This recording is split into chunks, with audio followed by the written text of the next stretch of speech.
Human rights. Today, we talk about them as if they are obvious, as if they have always been universal and guaranteed. But in fact, human rights are the result of a long historical process. Over many centuries, people struggled against abuse and injustice. Step by step, they built the idea that every human being has value, and that this value must be protected by something higher than politics. Modern human rights are based on one key belief. Human dignity is the highest law. It stands above the will of any king, president, or government. Earlier declarations often linked rights to God or to tradition. For example, the American Declaration of Independence says people are created equal by their Creator. But after the Second World War, the Universal Declaration of Human Rights did something new. It did not appeal to any single god or nation. It simply said all people have rights because they are human. In this documentary, we look back at the long history behind that idea, and we ask, what can we learn from it today? The first lesson from history is simple. Human rights did not appear overnight in perfect form. They were built through conflict, debate, and social movements. Early documents, like the Cyrus Cylinder or the Medina Charter, did not use the words human rights, but they already spoke about justice, security, and limits on power. Later texts, such as Magna Carta, the American Constitution, and the French Declaration, added more details. They talked about liberty and equality, about property, participation in government, and fair trials. These examples remind us rights are not gifts from rulers. They are achievements of people who refuse to accept injustice. History also shows that law alone is not enough. Many human rights are written in charters and treaties, yet discrimination and abuse still exist. Good words on paper do not always become reality in people's lives, so we must also look at institutions, culture, and public awareness. Finally, history teaches us that human rights are dynamic. New groups and new problems keep appearing. Each generation must decide how to apply dignity and equality in its own time. The roots of human rights go back to the classical era. In ancient Greece, philosophers like Socrates, Plato, and Aristotle list what justice is and what kind of life is truly good. Athens created an early form of democracy. Citizens could join public debate and vote on laws. This introduced equality before the law for citizens. Later, Stoic philosophers taught that all human beings share the same rational nature, that every person has moral worth.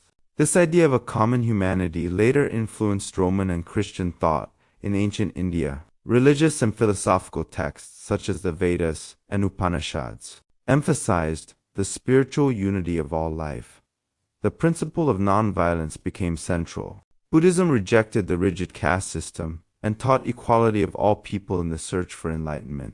Emperor Ashoka's edicts promoted compassion, religious tolerance, and social welfare. In ancient China, Confucianism stressed benevolence and righteousness. Rulers had a duty to care for their people. The saying, "the people are the foundation of the state," implies that power must respect basic human needs. Legalist and Taoist ideas also valued order, fairness, harmony, and respect for life. Together, these traditions formed an early moral foundation for later human rights. In 539 BC, the Persian king Cyrus the Great conquered Babylon. After his victory, a clay cylinder was created to record his policies. Today, we call it the Cyrus cylinder. The inscription describes Cyrus entering Babylon peacefully.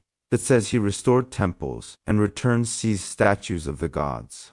Most importantly, he allowed exiled peoples to go home. Jewish captives were permitted to return to Jerusalem and rebuild their temple.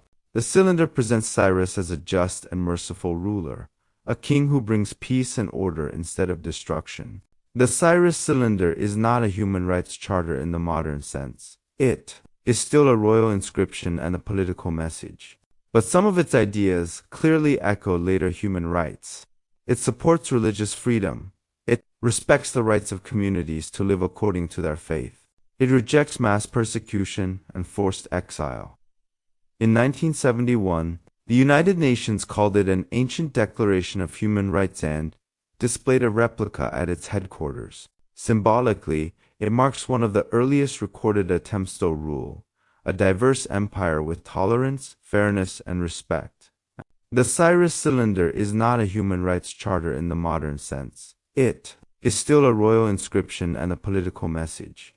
But some of its ideas clearly echo later human rights. It supports religious freedom. It respects the rights of communities to live according to their faith. It rejects mass persecution and forced exile. In 1971, the United Nations called it an ancient declaration of human rights and displayed a replica at its headquarters. Symbolically, it marks one of the earliest recorded attempts to rule a diverse empire with tolerance, fairness, and respect. The Medina Charter was a pioneering experiment in pluralism.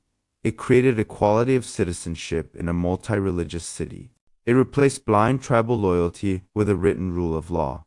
Disputes were to be settled by agreed rules, not by revenge. The charter clearly protected minorities, especially the Jews.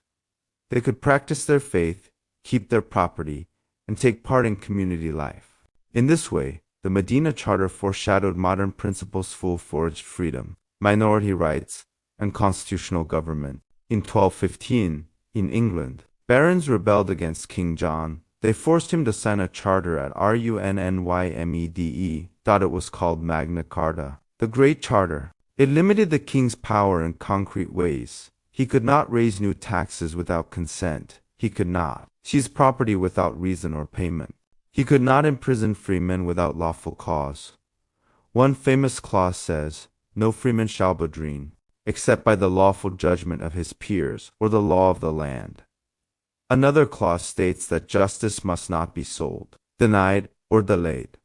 These ideas became the seeds of due process, and habeas corpus. Magna Carta showed that even a king must obey the law. It turned the idea of limited government into written rules. This is essential for modern human rights. Without limits on power, rights are easily abused. The Charter also introduced procedural justice. To restrict a person's freedom or property, the state must follow a fair and legal process. These principles later shaped the English Bill of Rights, the U.S. Bill of Rights, and international human rights law. Today, we still hear echoes of Magna Carta in protections against arbitrary arrest and unfair trials.